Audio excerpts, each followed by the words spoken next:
shed kilos quickly and they'll be back on before you know it. That's what we've been told all these years. For years. But now researchers are turning this idea on its head with a new study revealing crash dieting is not as harmful as we've been led to believe. And here to tell us more is health and fitness expert Amelia Burton. Amelia, yes, I'm sure there are plenty of people out there, David and I included, who have tried to lose weight quickly for one reason or another. So tell us about this new research. Yeah, well, this new research is suggesting that maybe crash dieting is the way to go. So it's an Australian study of 200 people who fall into the obese category, and what they did, half the people went on a 12-week rapid weight loss diet where they were only eating about 400 to 800 calories a day, which is essentially one meal a day.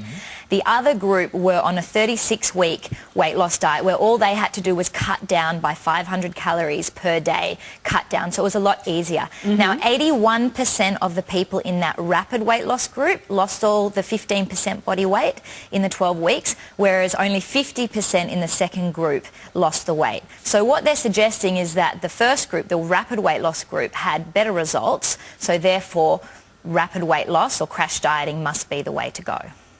But haven't we been told that yo-yo dieting is not good for you? Yes, absolutely. So even though you may get these results, it's probably not good for you? In the long term. And look, I still... It's not sustainable, is it? I absolutely stand by that and agree with you, David. So what happens is when you lose weight quickly, what goes on or what comes off goes on, vice versa. You get the yo-yo effect. Now, yo-yo dieting and the yo-yo weight loss is what's not good for us. It's not good for us physically because when you lose weight rapidly, what happens is you're not just losing fat, you're losing muscle tissue, you're losing water. Now, the less muscle you have on your body, the slower your metabolism, so the harder it is to lose weight later on. So, and that's just the physical stuff. Emotionally, you know how hard it is. You lose the weight, you put it back on, it can be really damaging for people's body image as well.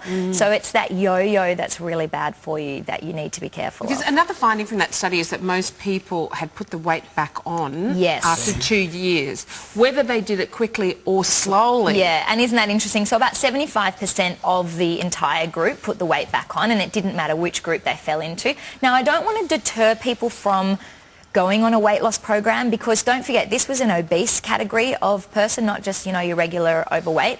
Also, they had no exercise incorporated into the diet and there was very little support. And if you think about it, a 12-week starvation diet versus a 36-week long diet with little support, both of them are destined to fail anyway. It wasn't a healthy way of losing weight. So fast or slow, if the speed of weight loss doesn't matter, is there a way that people can crash diet? Yeah, well, I think what you said then, the speed doesn't matter so much. So it's more about how are you losing the weight. So if you go on a healthy weight loss program where you're incorporating exercise and diet, strip down to about 1,200 to 1,500 calories per day and add exercise into it, you'll be amazed at how quickly you can lose the weight.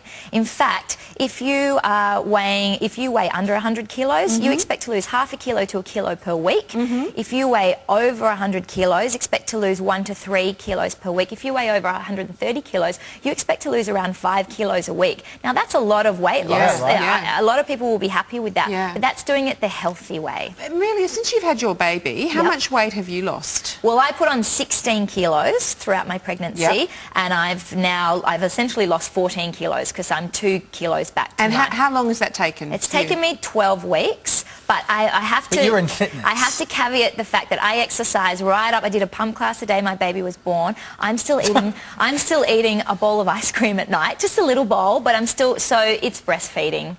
The magic of breastfeeding, I have to say. You look hot. But it's exercise. Don't put it just on breastfeeding. You're in sports. There are people home going, oh, it's a breastfeeder. You trained all that way. Absolutely. You did I exercised all the class. way through, and I exercised from about 7 weeks after I didn't do any exercise, but straight back into exercise. And if you do that, if you exercise, then this is what you can look like. I can't wait to get legs like that. You can look like Amelia. Thank you. Oh, thanks, guys. Coming up next, Robert Pattinson, how he's outgrown his Twilight years.